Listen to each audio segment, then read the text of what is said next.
You can sell an animal that dieth of itself to a non-Israelite. You can't do that to an Israelite. So there ain't no stipulation in the Bible, unless you're going to show it to me, book, chapter, verse, that somebody that gets circumcised, that follows Israelite culture, that they can then marry your daughter or your son. You would have to show that in the Bible. Okay, when Dinah was defiled, the Hivite men wanted to join Israel because Dinah was defiled. And in order for them to join Israel, they had to be circumcised and take on our God. That's what they had to do. Men had to be circumcised and take on the God of Israel. Women only had to take on the God of Israel, and we see that in Ruth, when Ruth took on the God of Israel. And so there is a perfect example of another culture, another people wanting to join Israel in Genesis 34. I didn't say nothing about what somebody wanted to do, and I would never use an example of our daughter getting raped. And then I don't know why you laughed. The fact that she got raped was that you asked me to show you how would someone join Israel, I showed you both male and female. What I appreciate with talking to Mr. Ham is that when I asked if we could just get our thought out, he was allowed to speak. I was allowed to speak. You interrupt, I'll let you speak. You brought up this subject of a woman getting raped to show that they could join us. That's what you brought up. So I'm addressing the subject you brought up. So you brought up where a daughter of Israel got raped, and those men say, we want to join you. That's what you brought up to make them Israelites. Them two brothers, Levi and Simeon, destroyed all of them, unalived every last one of them for raping their sister. So even they didn't want them to join, even though they wanted to join. So if we keeping it a buck, the Israelites didn't want them nations to join. And they said to this father, they have made us to stink.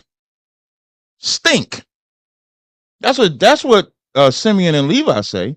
Simeon and Levi played so coy with it, where they went and said, we'll circumcise y'all, circumcise them all. And while they was healing, went and slaughtered them because they loved their sister and hated what them Hamites did to her. So let's not use a daughter getting raped as a litmus test to be Israelites, because they slaughtered them. When you bring up Ruth, Ruth was an Israelite that lived in the plains of Moab, just like Boaz was an Israelite that lived in the plains of Moab, just like Naomi was a Moabite, was an Israelite that lived in the plains of Moab.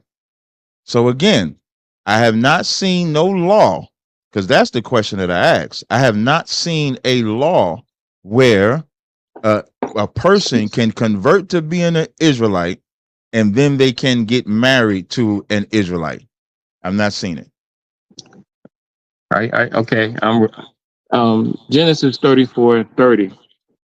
It wasn't Simeon and Levi that said that. It was Jacob. Jacob says, because what they done, murdered those men, they caused him to stink in the land. It wasn't the sons that said it, it was the father. And the father explained, how could the Hivites join Israel? And in Naomi and Ruth, the Bible says clearly that Ruth was a Moabite. Clearly, it says Ruth was a Moabite. And Ruth why would Ruth say your God is my God if she was an Israelite? So now you're being dishonest with the text, and I'll be honest. You said the first part you corrected, you was correct when you said you have trouble me to stink. That's what Jacob said. But then you said that they wanted to join, or he wanted them to join. That's what you implied. When you read the verse, the reason why he says stink was not just the action, not because they avenged their sister, but what would be the ramifications of what they did for avenging their sister.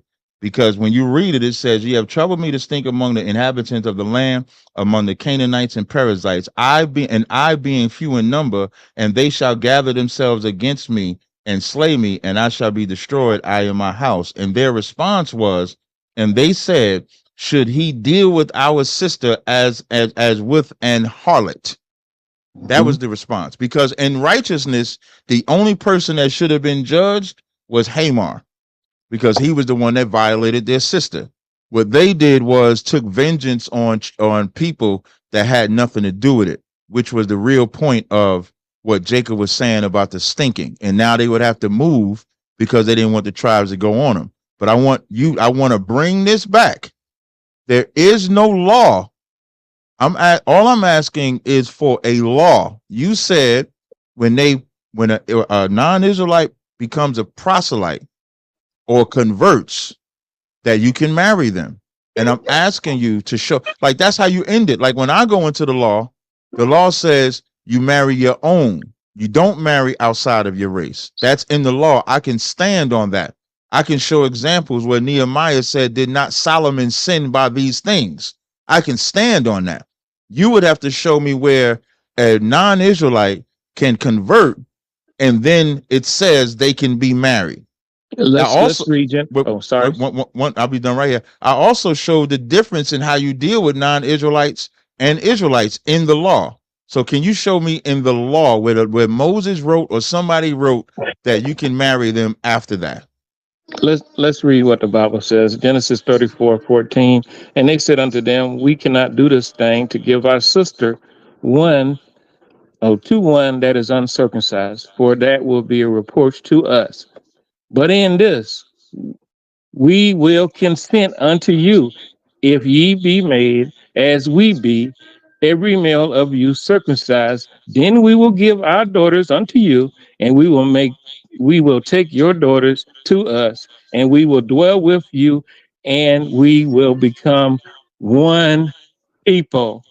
Now there's the law, and there's people marrying people like you said you wanted, straight out of the book.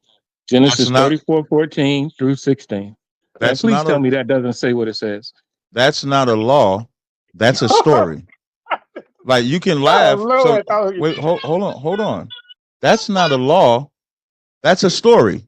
So since we're at this story, let's read the story. So I can't believe it's a sad day when we're using a woman getting sexually assaulted and then her brothers taking vengeance for that sexual assault to use that to say that they wanted them to convert. They didn't want them to convert. They wanted to make them weak to destroy them. SA, man, you know you get a strike for that. Strike for what? Sexual. Oh, I'm trying. Okay. You know what you said. Okay, what's the word that you can say? Hold on. SA.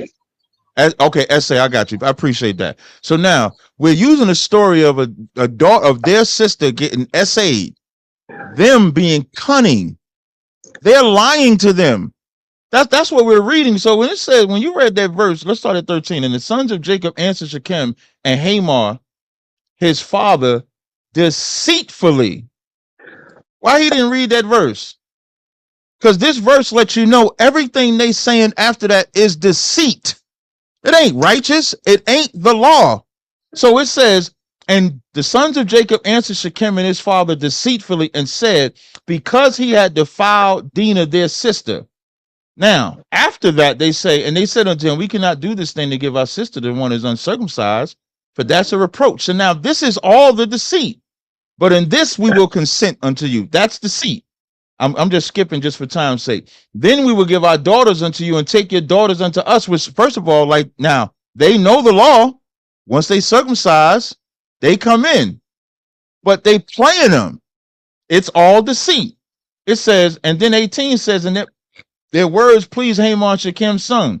And the young man deferred not to do the thing because he had delight in Jacob's daughter, and he was more honorable in all the house of his father. And Hamor and Shechem and his son came to the gate of the city and communed with the men of the city. Now they're going to the men of the city and saying that these men are peaceable with us. Remember, it's deceit.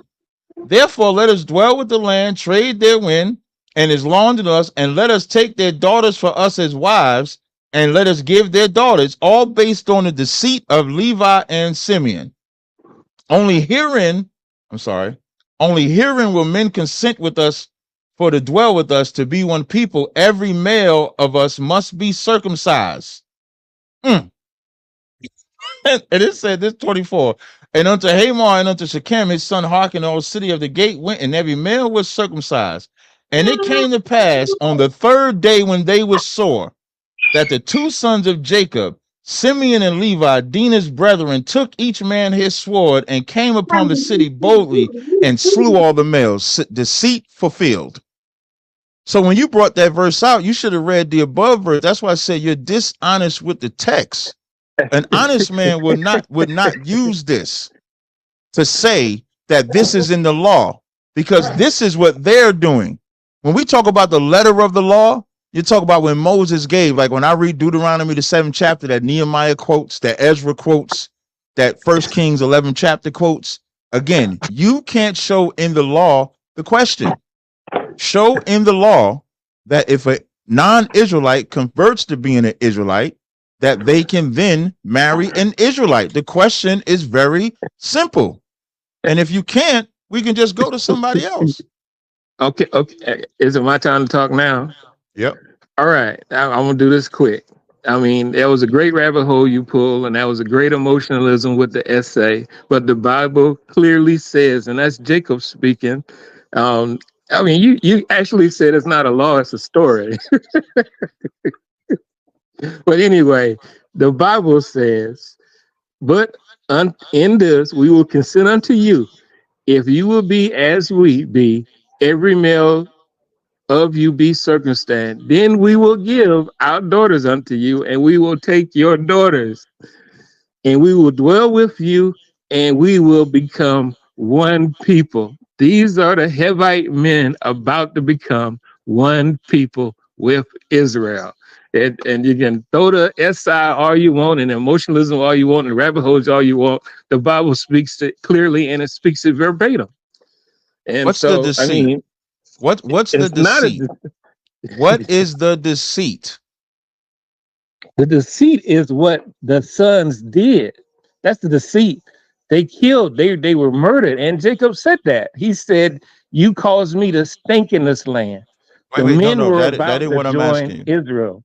That's not what I'm asking. Was what the sons did. What? Okay, let's read the verse, and then I'm gonna ask you the question again. I'm done with it, Captain. There's no more clean. Why you running? Why you running? Well, if you're done, you know what? If you're done, I tell you what. If you're done, you can mute your mic, and then I'll just have the last word on this. Thank you. In Genesis 34 and 13, it says, "And the sons of Jacob answered Shechem and Hamor." So it's the sons that are answering and saying everything in 14, 15, 16, and 17 about this. And it clearly says they answered them deceitfully. So everything they're saying is deceit. It's not true. They don't mean it. And the reason why I said it's a story and not a law, this is how they played those Hamites to unalive them. The only way you can show that what I'm saying is false is if when they were circumcised, they lived. Why didn't they live? They didn't live because Levi and Simeon was waiting for them to be circumcised to unalive them. Why are they unaliving them? Because they essayed their sister. He took his sister by force. The R word is unlawful in the Bible. We can go to the next Patrick. Hold up, Patrick. Patrick, you said I was gonna have the last word, so we go to the next person. It's not Tony. No, you ain't gonna talk to Tony about this. One thing I like about decorum, you agreed for me to have the last word. I've agreed, just like when me and Mr. Ham came in here, had a nice dialogue. So just you can come back later. I don't mind you. I ain't saying you got to leave or come back later. But you clearly said I got one question. No, no. I don't want the question. We're gonna go. Stop, this outside the topic. I'm not talking about the topic. This is why, like, people always say that I get rude on Tony's channel just because I hold people to their principle. Hold me to the same principle that I'm holding y'all. We clearly said we're going to the next person. You clearly agreed that I can have the last word. You said and you agreed. You said okay. Now don't be dishonest. Okay, so I agree. Thank you. So I'll wait. Thank you. I appreciate it.